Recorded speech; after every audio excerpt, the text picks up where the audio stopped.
कौन बजाता है मुख मुरली? छोटो तो श्याम कन्हैया ना। तो जैसे श्याम मुख मुरली बजाते हैं वैसे ही करना है सभी लोगों को। हे मुख मुरली बजा, मुख मुरली बजा, छोटो तो श्याम कन्हैया। मुख मुरली बजा, मुख मुरली बजा, छोटो तो श्याम कन्हैया।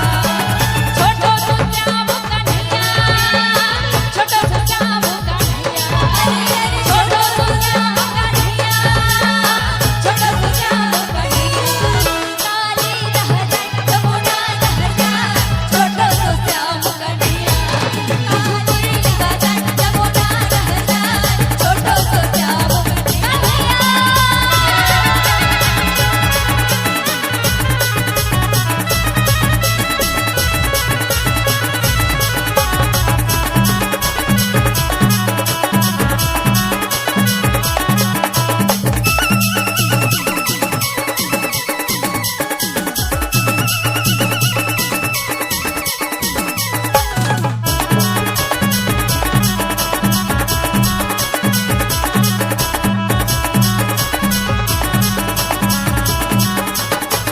छोटे छोटे रुखवा कदम के कदम के कदम के, छोटे छोटे रुखवा कदम के कदम के कदम के।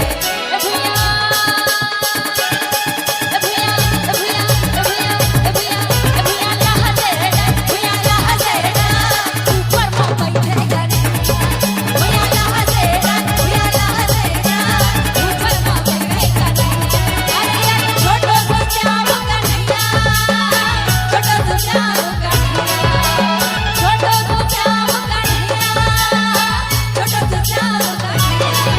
काली रह जाए यमुना रह जाए, छोटो तो श्याम कन्हैया। काली रह जाए यमुना रह जाए, छोटो तो श्याम कन्हैया।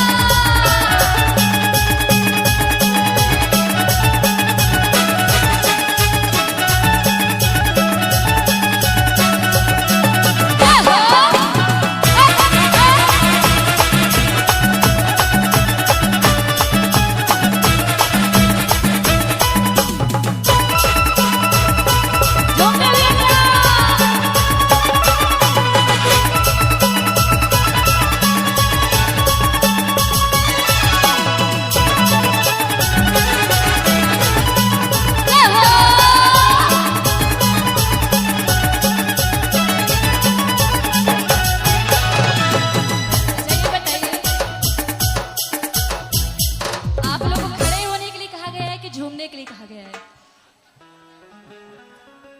झूमना है सभी लोगों को, ठीक है? साकर गली है गोकुल के, गोकुल के, गोकुल के। साकर गली है गोकुल के, गोकुल के, गोकुल के। राधा राधा राधा राधा राधा राधा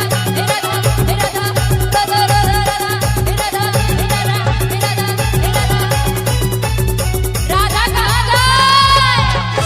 केशव केवट ब्लॉग चैनल को सब्सक्राइब, लाइक, शेयर जरूर करें। धन्यवाद।